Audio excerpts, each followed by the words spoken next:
Assalamualaikum warahmatullahi wabarakatuh. Sobat RH sekalian, jumpa lagi kita di channel yang keren ini.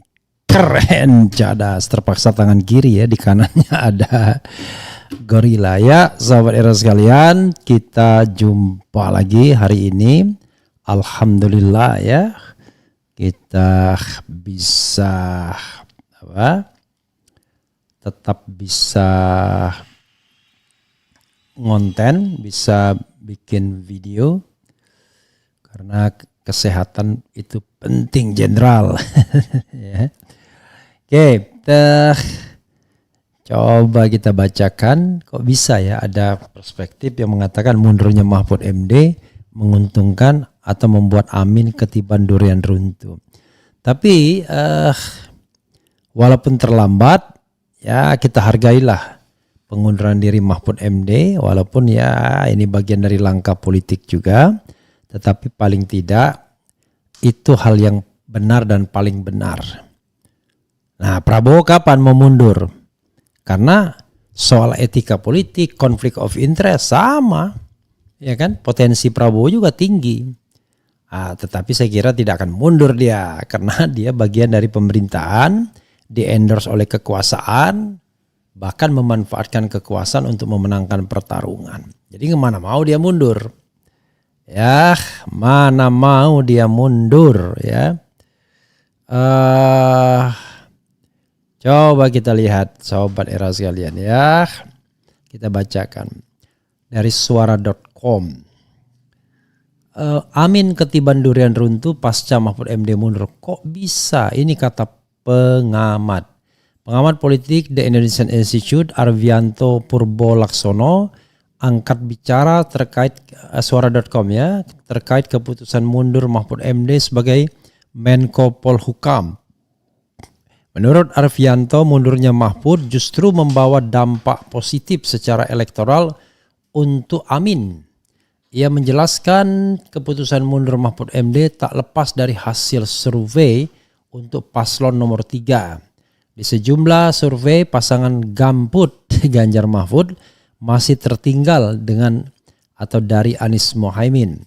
Pertama, ini sebenarnya strategi menyikapi beberapa hasil survei terkait elektabilitas Gambut yang hingga saat ini belum memiliki elektabilitas cukup baik, bahkan tertinggal dari pasangan Amin, kata Arvianto. Dijelaskan Anto, langkah mundur Mahfud bisa dikatakan sebagai langkah strategis dari paslon 3 demi bisa meningkatkan elektoral. Namun, apakah akan bisa berpengaruh? Menurutnya justru tidak. Hal ini karena sejak awal Pilpres 2024 masyarakat tahu bahwa paslon yang bertarung mereka yang ingin melanjutkan kebijakan pemerintahan Jokowi dan pasangan yang menginginkan perubahan. Pasangan Gambut lebih dinilai masih abu-abu apakah ingin keberlanjutan atau perubahan. Saya rasa ini tidak akan terlalu berpengaruh banyak terhadap limpahan suara ke Ganjar Mahfud. Karena kalau kita bicara skema dari awal persaingan di Pilpres itu ada pasangan ingin melanjutkan dan pasangan ingin membuat perubahan. Sementara posisi Gambut di antara keduanya abu-abu. Jika demikian, maka yang mendapat limpahan kan memperkuat asumsi bahwa pemerintahan Jokowi tidak memberi tempat bagi mereka yang mengkritik. Saya melihat limpahan elektoral justru ke Anies Mohaimin yang sedari awal mengusung tema perubahan, jelasnya.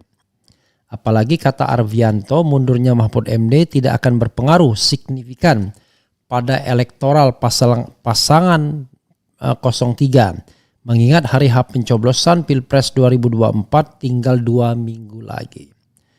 Untuk informasi, pasangan Capres-Cawapres nomor urut 2 Prabowo Gibran dari hasil survei LSI Denny JA ya, makin tak terkejar di daerah Jawa Barat. Prabowo Gibran dari hasil survei memperoleh 54 dan seterusnya ya. Nah, itu hasil survei yang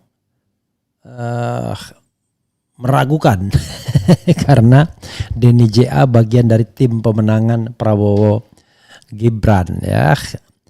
Kalau dia mau buka sumber dananya ya pastilah dari sono ya. Oke, dan kelihatannya angka 50 itu sebagai angka yang sepertinya dipaksakan biar ada landasan nanti kalau dapat 50%. Mohon sama-sama kita awasi ya. Jangan sampai kemudian kekuasaan bermain terlalu dalam sehingga menyulut kemarahan dan emosi masyarakat ya. Termasuk kemarahan terhadap orang-orang yang melegitimasi kecurangan tersebut.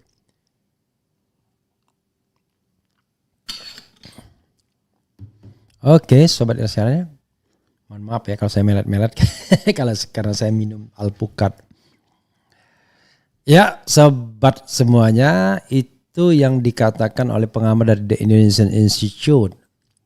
Masuk akal, memang permasalahan Mahfud MD itu adalah permasalahan yang ada orang yang ragu-ragu mau ngapain ya. Seandainya dia tidak ragu-ragu dari awal, tapi juga bingung apa narasi yang mereka kembangkan, ya kan? Karena mereka siapnya adalah bukan menjadi oposisi, siapnya adalah menjadi pasangan yang di-endorse oleh Jokowi. Kalau mereka menjadi pasangan yang di-endorse oleh Jokowi, maka narasinya itu akan berbalik 180 derajat, tidak seperti ini narasinya. Nah sekarang ketika mereka bicara narasi tentang perubahan, itu sudah diambil oleh Anies Baswedan. Mereka bicara narasi tentang keberlanjutan, tidak mungkin karena tidak dia di-endorse oleh pemerintahan Presiden Jokowi. Akibatnya ya main tanggung. Dan terlihat betul sobat era sekalian, ketika posisinya tanggung Ganjar langsung melorot. Kata orang Jawa langsung melotrok dia. Karena dia tidak memiliki isu yang bisa mengangkat dirinya. Karena selama ini Ganjar diidentikan dengan PDIP dan dengan Jokowi. Jadi persiapan Ganjar adalah persiapan dicalonkan PDIP dan di-endorse oleh Jokowi. Begitu satu elemen hilang, tidak siap. Bukan tidak siap ya, karena memang popularitasnya dibangun tidak semata-mata dari bawah, tapi betul-betul karena ngintil Presiden Jokowi. Nah itu yang menjadi persoalan. Nah beda Anies Baswedan yang memang karena kondisi, karena keadaan, terus dipersepsikan sebagai lawan Presiden Jokowi. Ada untungnya, ada tidaknya. Tetapi dalam konteks ini, ya tidak mungkin kalau dia tidak mengambil posisi yang jelas-jelas bertentangan dengan Presiden Jokowi. Karena kalau dia mengambil posisi yang kira-kira mainnya abu-abu, ya tambah tidak jelas. Nah kalau ini sekalian nyebur kan dia, gitu ya sobat era sekalian. Sehingga ketika dia memainkan narasi kecurangan, perubahan ya, kemudian juga menjawab problem-problem di masyarakat, maka dia tidak ada beban untuk mengatakan yang buruk atau yang tidak baik dari pemerintahan ini. Plus mengatakan yang baik pun tidak ada beban. Karena dia betul-betul antitesis dari pemerintahan ini. Walaupun gaya Anies tetaplah gaya seorang intelektual akademisi yang tidak gebiah uya, tidak sembrono juga mengatakan buruk semua. Karena hal-hal yang baik tentu harus diakui. Nah ini yang harus kita pahami ya. Jadi dalam perdebatan ya santai. Kalau kemarin kan sekarang pun Mahfud MD akan pusing juga dia sebenarnya. Ketika dia bicara hukum, maka kemudian dia selalu berbalik kepada ketika dia jadi ketua Mahkamah Konstitusi, ketika dia jadi ketua Mahkamah Konstitusi.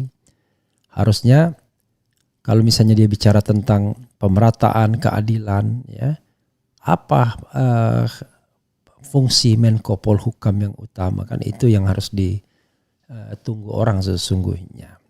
Itu saja saudara sekalian. Wassalamualaikum warahmatullahi wabarakatuh. Keren cadas. Cia.